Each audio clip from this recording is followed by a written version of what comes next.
And Yeah. I'll be honest with you, what made me come to Tennessee was exactly what Fred has already told you. It's the guys. I'll be honest with you. Everybody on my recruiting trip that ended up signing with Tennessee, they remind me of one of my teammates back in high school.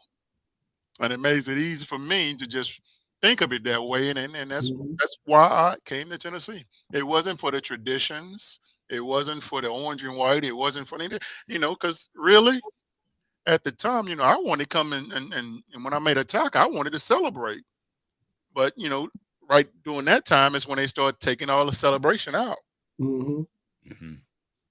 Yep. Wow. And, let me say this, Billy Ratliff. I there was that book. I think they still do it. The Who's Who of Sports. Was that, you remember that? If Hmm. you only got that book if you were All American.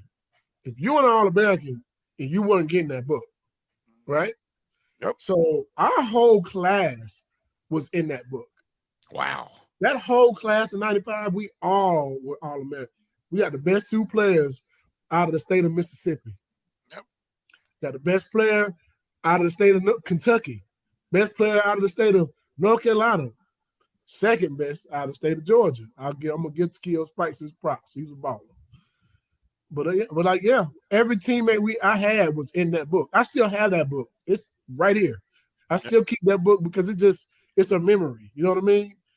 Yep. All the guys we played against are in that book. Peter Ward, um, Dante Culpepper is in there. Um, what's the guy's name? Played at Florida, the Freak.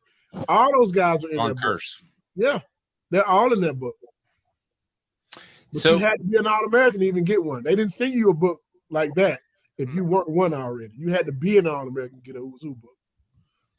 Billy, we've talked previously to Eric Westmoreland. I know from talking to Fred over the years that the bond was what led to a championship. But still, a lot of things can happen along the way. When you finally are able to win a national title, 13-0, did it take a little bit of time to maybe hit you that you had just accomplished something that nobody can ever take away from you? I'll be honest with you. After we won that game, I felt like we had to play somebody else because, to be honest with you, that was probably the easiest game I had played my whole career. Um, And all against Florida Mhm. State. yes, Florida State. I mean, they were good, um, but I don't think they was ready for what we had to offer them. They didn't think that we was as fast as we were.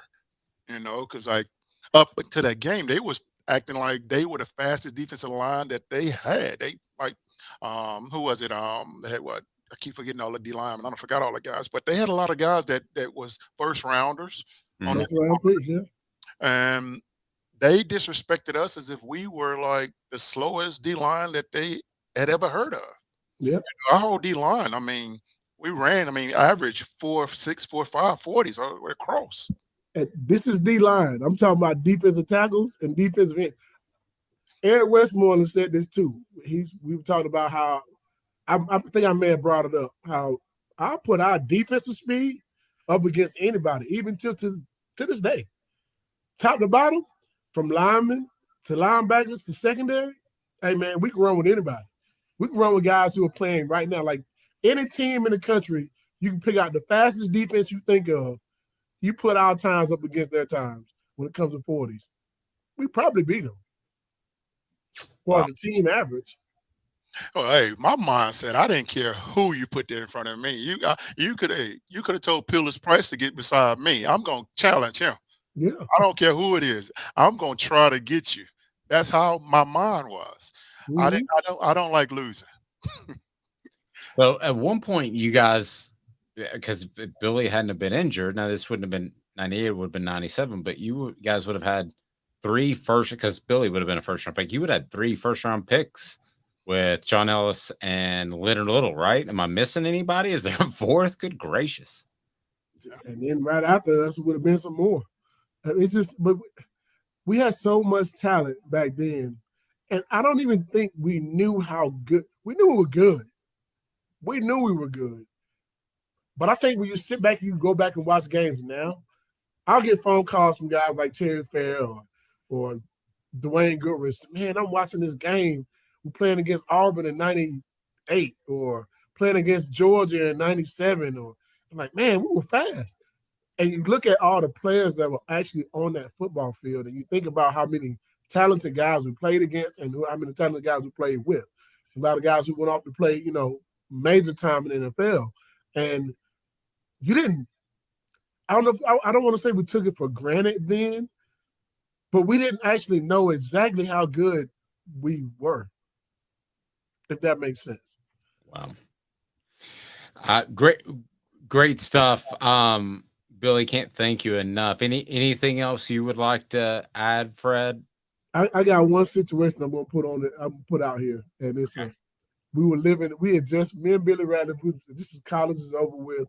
I was playing in the XFL. I come back to Knoxville, and we got an apartment, and we are moving in our.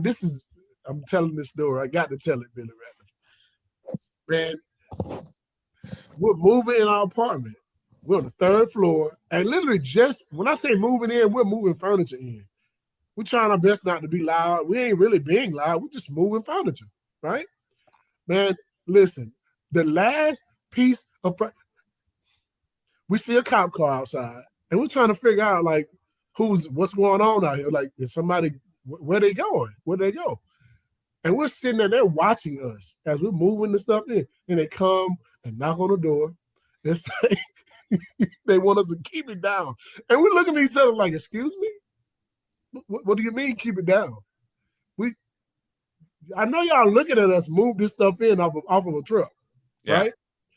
And the guy's like, well, we got a noise complaint. I'm sitting there thinking to myself, big word, we just got a noise complaint, and we're just moving in. Man, we didn't even turn the TV on yet. But eventually, like one of our old teammates got best friends with those people. Yeah, the daughter used to come up and hang out with us all the time. She loved us, but like, it was just that first impression, and I think they were like, we don't want them here.